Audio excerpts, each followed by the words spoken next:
Welcome to my channel.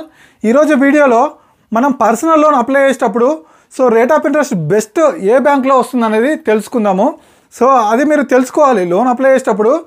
Loan apply చేసే ప్రతి ఒక్కరు కూడా పర్సనల్ లోన్ అప్లై చేసే వాళ్ళైనా, హోమ్ లోన్ అప్లై చేసే వాళ్ళైనా, బిజినెస్ లోన్ అప్లై చేసే ఏ లోన్ అప్లై చేసే వాళ్ళైనా సరే సింపుల్గా కొంతమంది ఏం చేస్తుంటారంటే నా సాలరీ అకౌంట్ హెచ్డిఎఫ్సి ఉంది, నా సాలరీ అకౌంట్ ఐసిఐసి ఉంది, నా సాలరీ అకౌంట్ యాక్సిస్ ఉంది.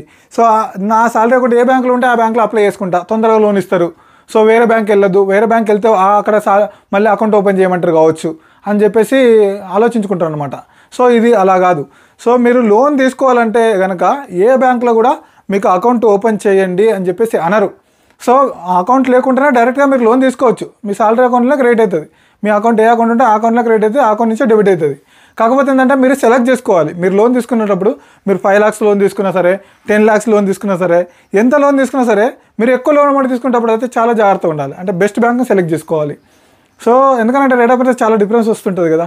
కొంచెం డిఫరెన్స్ వచ్చినా సరే చాలా ఎక్కువ మొత్తంలో అమౌంట్ డిఫరెన్స్ వస్తుంది. కాబట్టి ఎక్కువ లోన్ అమౌంట్ తీసుకున్నా, తక్కువ లోన్ అమౌంట్ తీసుకున్నా సరే బెస్ట్ బ్యాంక్ని సెలెక్ట్ చేసుకోవాలి.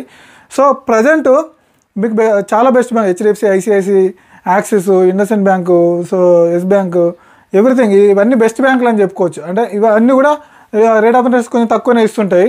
మిగతా కొన్ని చిన్న చిన్న ఎన్బిఎఫ్సీలు ఉన్నాయి, ప్లస్ కొన్ని బ్యాంకులు ఉన్నాయి రేట్ ఆఫ్ ఇంట్రెస్ట్ చాలా ఎక్కువ ఇస్తాయి. లీస్ట్ బ్యాంకులు చెప్పుకుంటే మనకి హెచ్డిఎఫ్సి చాలా లీస్ట్ ఇస్తుంది ఎప్పుడైనా సరే. లీస్ట్ రేట్ ఆఫ్ ఇంట్రెస్ట్ను క్రియేట్ చేసి ఇస్తుంది అనమాట. అన్ని బ్యాంకులతో పోలిస్తే. తర్వాత వచ్చేసి ఇండస్ఇండ్ బ్యాంక్ కూడా లీస్ట్ రేట్ ఆఫ్ ఇంట్రెస్ట్ ఇస్తుంది. కానీ అది లోన్ అమౌంట్ ఎక్కువ ఉంటేనే ఇస్తుంది. మీకు 10 lakhs, 15 lakhs అబౌవ్, 20 lakhs అబౌవ్నే ఉంటేనే ఇస్తుంది. ఐసిఐసి కూడా లీస్టే ఇస్తుంది. వీటన్నిటికి కూడా చిన్నగా 0.25%, 0.5% డిఫరెన్స్ ఉంటుంది. అంత పెద్దగా ఏం డిఫరెన్స్ ఉండదు. కాకపోతే అన్నింటిలో కన్నా తక్కువ ఇచ్చేది మాత్రం హెచ్డిఎఫ్సి అని చెప్పుకోవచ్చు. హెచ్డిఎఫ్సిలో తక్కువ వస్తుంది. కాకపోతే మీరు లోన్ అప్లై చేసేటప్పుడు ఇవన్నీ బ్యాంకులు తిరుగుతారా అంటే తిరగాలి ఖచ్చితంగా. మీకు ఖచ్చితంగా లోన్ తక్కువ కావాలంటే కనుక బ్యాంకులు అన్నీ తిరగాలి. లేదు అంటే కనుక ఈ బ్యాంకులు తిరగలేము, నాకు సింగిల్ టైంలో పని అయిపోవాలనుకుంటే కనుక లోన్ అన్ని బ్యాంకులు లోన్ చేసే ఏజెంట్స్ ఉంటారు. అంటే నేను కూడా అన్ని బ్యాంకులు చేస్తాను, నేను వన్ టైప్ ఆఫ్ ఏజెంట్ లాగానే అనమాట. నన్ను కూడా కాంటాక్ట్ అవ్వచ్చు మీరు. ఏ బ్యాంకులో తక్కువ రేట్ ఆఫ్ ఇంట్రెస్ట్ ఉందనేది తెలుసుకొని వాళ్ళు అప్లై చేస్తారనమాట.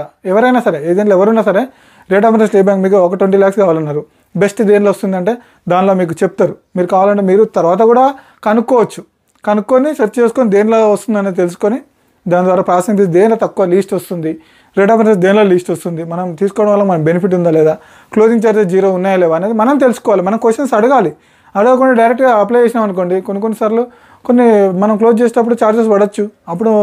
అప్పుడు మీరు 10 lakhs ఉందనుకోండి, 10 lakhsకి ఛార్జెస్ అంటే ఒక 4% తీసుకున్న 40,000 బట్టి క్లోజ్ చేయాల్సి వస్తుంది. అదే మీరు పర్ఫెక్ట్గా తెలుసుకొని క్లోజ్ చేశారనుకోండి, 0 ఛార్జెస్ అని మీకు చెప్పిన తర్వాత క్లోజ్ చేశారనుకోండి, అప్పుడు మీకు ఛార్జెస్ ఉండవు. ఇలా అనమాట. ఒక పర్సన్ ద్వారా వెళ్ళి అప్లై చేసుకొని ఏది బెస్ట్ అని తెలుసుకొని వెళ్తే ఇలా ఉంటుంది. నార్మల్గా మీకు ఇన్స్టాంట్ లోన్స్ ఆఫర్స్ కూడా వస్తుంటాయి.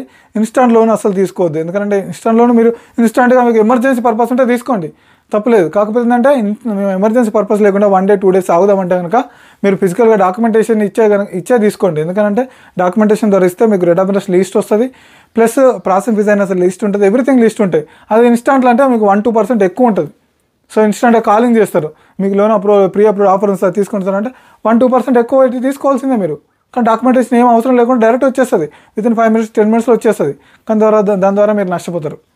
మళ్ళీ దాని ద్వారా క్లోజింగ్ ఛార్జెస్ కూడా 0 ఉండే అవకాశం ఉండదు. అలా ఉంటుంది అనమాట. మీరు బ్యాంకులలో ఏ బ్యాంకులో అప్లై చేసినా సరే ముందు తెలుసుకోండి. పర్సనల్ లోన్ అప్లై చేసేటప్పుడు తెలుసుకోండి. అన్ని బ్యాంకులలో సెర్చ్ చేయండి, ఏ బ్యాంకులో లిస్ట్ ఉన్నది చూసుకోండి. మీరు ఏ బ్యాంకులో అప్లై చేసినా పర్లేదు, మీ సాలరీ అకౌంట్ ఏది ఉన్నా పర్లేదు, ఏ బ్యాంకులో అయినా సరే అప్లై చేయొచ్చు. ఏ బ్యాంకులో అయినా సరే లీస్ట్ రేట్ ఉన్న బ్యాంకులోనే అప్లై చేసుకోండి. ముందు టర్మ్స్ అండ్ కండిషన్స్ కూడా తెలుసుకోండి. టర్మ్స్ అండ్ కండిషన్స్ తెలుసుకున్న తర్వాతనే అప్లై చేయండి. అప్లై చేయాలంటే ఏమైనా డౌట్స్ ఉంటే కనుక నాకు కూడా కాల్ చేయొచ్చు. నా ఛానల్ బ్యానర్ పైన నా నెంబర్ ఉంటుంది. లేదనుకుంటే కనుక నాకు ఇన్స్టాగ్రామ్లో ఇదే ఛానల్లో ఇన్స్టాగ్రామ్ అకౌంట్తో లింక్ అయి ఉంటుంది. ఇన్స్టాగ్రామ్లో కూడా మెసేజ్ చేసినా సరే నేను రిప్లై ఇస్తాను. ఇన్స్టాగ్రామ్లో కూడా సేమ్ ఛానల్ నేమ్ తోటే ఛానల్ ఉంది. దాంట్లో కూడా మెసేజ్ చేయొచ్చు మీరు. ఏలోనైనా సరే ఏ బ్యాంకులో అయినా సరే నేను చేయించగలుగుతాను కాబట్టి మీకు ఏమైనా డౌట్స్ ఉంటే నన్ను డైరెక్ట్గా అడగొచ్చు.